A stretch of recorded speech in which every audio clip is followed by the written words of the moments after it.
Hello friends, Krishna నది పైన దేశంలోనే మొదటిసారిగా cable stayed cum suspension bridge నిర్మాణానికి గ్రీన్ సిగ్నల్ వచ్చింది. 1000 కోట్ల రూపాయలతో నిర్మించబోయే ఈ భారీ వంతెన వల్ల హైదరాబాద్ నుంచి తిరుపతికి ప్రయాణం 80 కిలోమీటర్ల వరకు తగ్గబోతోంది. దక్షిణ భారతదేశంలోనే అత్యంత ఐకానిక్ బ్రిడ్జిగా మారబోయే ఈ ప్రాజెక్ట్ ఎలా ఉండబోతోందో తెలుసుకుందాం.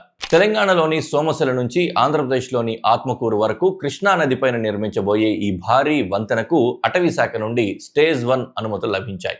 ఇది దేశంలోనే తొలి కేబుల్ స్టేడ్ కమ్ సస్పెన్షన్ బ్రిడ్జిగా నిర్మించబడనుంది. అంటే ఒకే నిర్మాణంలో కేబుల్ స్టేడ్ టెక్నాలజీ ఇంకా సస్పెన్షన్ టెక్నాలజీ కలిపి నిర్మించే ఆధునిక ఇంజనీరింగ్ మార్వల్ ఇది.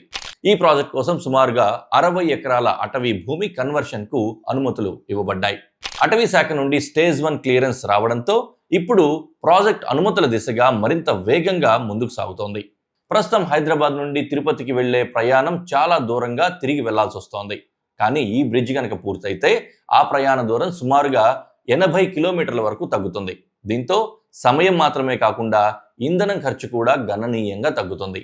ఇంకా ముఖ్యంగా ఈ ప్రాంతానికి పర్యాటక రంగంలో భారీ ఊతం లభించనుంది. ఈ వంతెన ద్వారా నల్లమల అడవులు, శ్రీశైలం బ్యాక్ వాటర్స్, ఇంకా సోమశిల సిద్ధేశ్వర ఆలయం వంటి ప్రదేశాలకు వెళ్లడం చాలా సులభమవుతుంది. ఈ బ్రిడ్జ్ నిర్మాణం తర్వాత ఈ ప్రాంతాలు ప్రధాన పర్యాటక కేంద్రాలుగా మారే అవకాశం ఉంది. అంతేకాదు తెలంగాణ ఇంకా రాయలసీమల మధ్య రవాణా, వ్యాపారం, పర్యాటకం, ఉపాధి అవకాశాలు కూడా గణనీయంగా పెరుగుతాయని నిపుణులు భావిస్తున్నారు. మొత్తానికి కృష్ణా నదిపై నిర్మించబోయే ఈ ఐకానిక్ బ్రిడ్జ్ ఇంజనీరింగ్ మార్వల్.